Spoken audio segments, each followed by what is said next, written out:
Yeah, he's worked his tail off. He's really putting a lot of work, as all those guys are. But you could tell on the mental side of the game and learning the system and calling it and having that rhythm to it. He's put a lot of work and time and effort into that. And then when you do that, the game starts to slow down and you can focus on finding completions. Why wouldn't you, just to see if it does anything to the offense, give him an opportunity to go in there and play?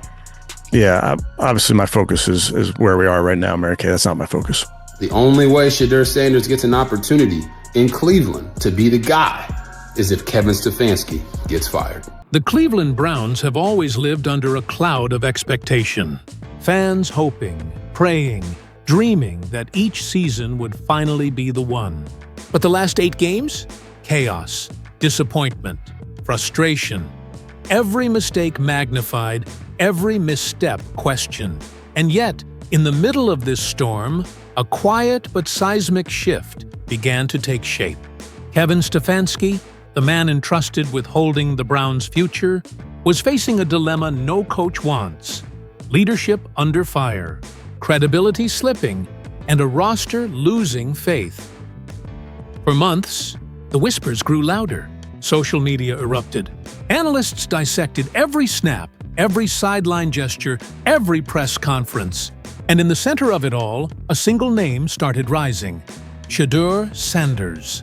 The rookie quarterback who had been waiting patiently, grinding silently, unseen by the very leadership he might one day replace. But this isn't just a story about a quarterback. It's about power, leadership, legacy. And the moment a franchise stands on the brink, teetering between failure and transformation.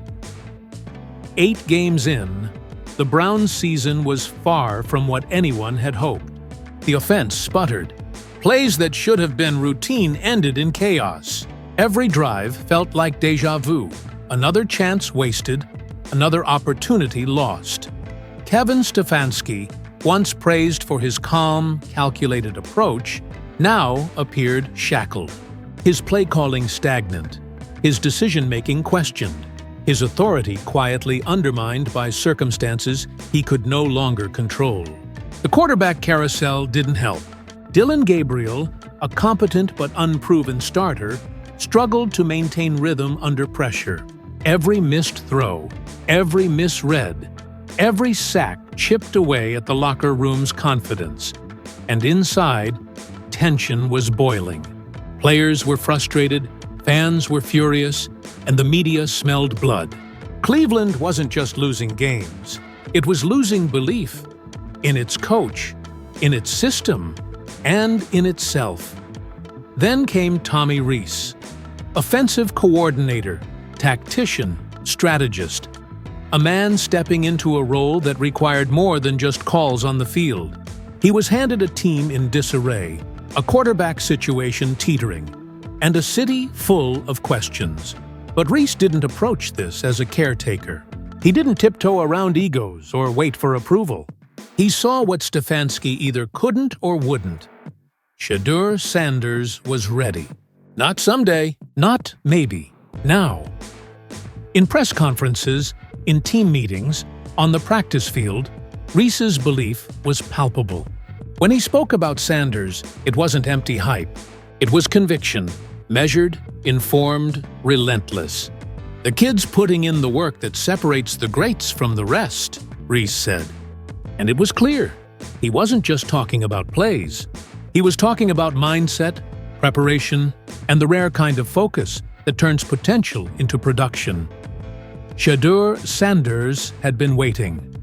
Patient, studious, driven. First into the facility, last to leave. Breaking down film, practicing throws until his arm burned, perfecting timing, chemistry, footwork, every detail meticulously honed. And now, for the first time, someone in leadership had noticed. Reese didn't give him token reps. He gave Sanders the first-team offense, the real snaps, against the starting defense, under the weight of expectations that could crush most young players. And Sanders? He thrived. Every throw sharp, precise, and confident. Deep passes with perfect arcs. Mid-range throws in stride. Short game crisp and clean. It wasn't just mechanics, it was poise, vision, instinct.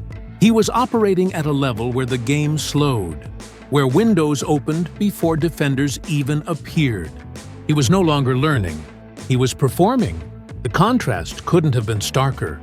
Reese, building a quarterback, shaping a team's future. Stefanski, clinging to past decisions, ignoring the talent in front of him, and doubling down on Gabriel despite repeated evidence the offense was faltering. Every press conference, every sideline interview, every statement became a stage for tension. Stefanski's dismissive tone toward Sanders fueled frustration, while Reese quietly, methodically, prepared the young quarterback to take over. The players noticed. The locker room noticed. And Cleveland? Cleveland was watching, waiting, knowing that the balance of power had shifted, even if the official titles hadn't. Behind closed doors, Reese and Sanders were unstoppable. Film sessions turned into strategy labs. Footwork drills became mental chess, reading defenses, baiting safeties, mastering rhythm. Every detail sharpened into precision. The facility buzzed with energy. Every practice, every rep, a declaration. The Browns' offense would no longer be defined by stagnation. Every throw Sanders made, every read he executed, it sent a message. He was ready. He wasn't a rookie waiting for a chance. He was the quarterback the Browns had been missing. Tensions exploded. Myles Garrett, the defensive anchor and vocal leader, reached the end of his rope. No more whispers. No more patience. In a press conference that shocked the city, he called out the coaching staff, exposing the fracture in the locker room. Garrett's message was simple. The players were done waiting. They were done watching effort wasted. They were done with excuses. Stop preaching. Start producing. This wasn't rebellion for rebellion's sake. It was a desperate plea from a team still hungry for success, and it crystallized what everyone already knew. The Browns were at a crossroads, teetering between collapse and transformation. Stefanski's response? Mixed signals, deflections, excuses, blaming circumstances, claiming injuries, insisting loyalty to Gabriel. Every statement, every sideline gesture revealed a man increasingly out of control. The team's pulse, the fans' patience, even the media's tolerance were all slipping away. Meanwhile, Reese remained calm, composed, unshaken. He wasn't reacting to pressure, he was controlling it.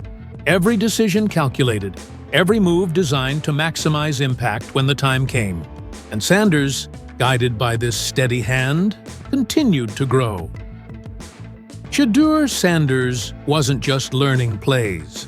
He was learning leadership, responsibility, timing, and the art of controlling chaos. Pressure no longer fazed him. Challenges became opportunities. Mistakes became lessons. Every rep was a rehearsal for the spotlight he was destined to inherit. Fans, analysts, even opposing teams began noticing. Social media buzzed. Every tweet, every highlight clip, every quote circulated like wildfire. Cleveland wasn't just hoping Sanders would get a shot. They were demanding it. Reese and Sanders together became the embodiment of bold, decisive leadership. Reese, fearless, aggressive, innovative. Sanders, precise, calm, confident. Together, they weren't just practicing football. They were rewriting the Browns' identity. Creative formations, motion plays, deep shots downfield, unexpected adjustments at the line. It all flowed naturally, as if the chaos of past seasons had finally found its antidote. And every snap, every read, every completion was proof that Cleveland's offense could be transformed. But change doesn't happen quietly. Stefanski's ego and resistance created a storm. The tension between old school and new vision was palpable. The entire organization felt it, from the locker room to the front office, from fans to media. The question became clear. Who would lead the Browns into the future? The coach clinging to the past? Or the coordinator who saw the future and wasn't afraid to act? Cleveland waited. The city held its breath. Every practice, every meeting, every press conference became a potential turning point. And the answer, it seemed, rested in Sanders' hands. Shedeur Sanders had gone from unnoticed rookie to the heartbeat of a potential revolution. Every throw, every glance, every play was a statement. The Browns' future is now. Reese had given him the tools, the belief, and the opportunity to shine. And when the day finally comes, the moment he steps into the starting role, the league will notice. Cleveland's offense will no longer be defined by hesitation or confusion. It will be defined by precision, confidence, and the fearless leadership of a young quarterback ready to take control. This isn't speculation. This isn't hype. This is a quarterback revolution, born out of frustration, vision, and relentless preparation. And at its center stands Shedeur Sanders, a man ready to redefine the Browns' future, one pass at a time. Cleveland is a city of believers, a city that knows the agony of near misses and dashed hopes. But this moment, this season, could be different. It could be the start of something extraordinary. Reese and Sanders have shown what leadership, preparation, and courage can accomplish when combined. Stefanski's time, his choices, his grip on the team, it's slipping. And the story is no longer about past mistakes.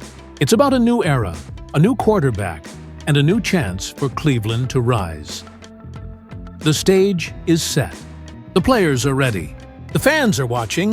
And Shedeur Sanders? He's ready to lead. The question now isn't if he will succeed. It's how big his impact will be. Because when the dust settles, one thing is clear. Cleveland isn't just waiting for change anymore. Cleveland is watching a revolution unfold. One pass, one play, and one fearless young quarterback at a time.